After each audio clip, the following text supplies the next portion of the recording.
SKM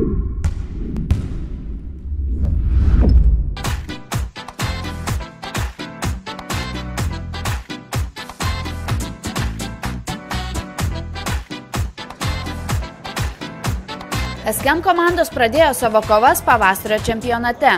Šią savaitę 97–98 metų amžiaus grupėje susitiko Vytauto Zapalskio treniruojama 98 Fabijoniškio ekipa ir Povilo Kirdeikos 97–98 Nemenčinės komanda. Jau pirmajame kėlinyje Povilo Kirdeikos auklėtiniai išsiveržė į priekį ir rezultatu 17–3 užbaigė pirmąjį ketvirtį. Rungtynės buvo įtemptos ir Fabijoniškių komandai teko nuolat vytis priešininkus. Po dviejų kėlinių lyderiai nesikeitė ir jų pranašumas tik augo. Pasibaigus trečiajam rungtynių ketvirčiui Povilo Kirdeikos auklėtiniai rezultatu 50–27 užtikrintai žengė pergalės link. Šiandien tikrai esu patenkintas visais žmonėm, kurie išėjo į aikštę, žaidė drąsiai. Tai yra super, įvykdė mano nurodymus beveik visus.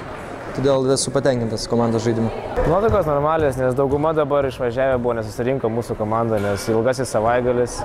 Realiai pas mus 3 pagrindinių žaidėjų nebuvo, kurie galėtų tempti komandą.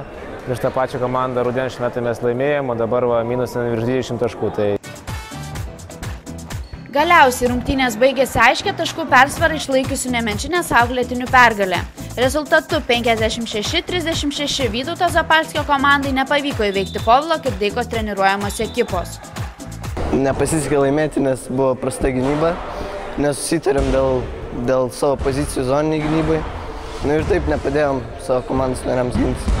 Svarbiausia yra gerai apsiginti ir rodė mums derinius, kaip galėtume geriau pamanevruoti. Visi žaidė puikiai, išpildėm derinius, pavyko veržtis, tiesiog viskas išėjo šiandien. Šiandien žaidėm drąsiai, išpildėm visus derinius ir veržėmės, aišku, bandėm padaryti viską, kad laimėtume. Jeigu nori laimėti, tai turi visus įveikti čia, kas be ko.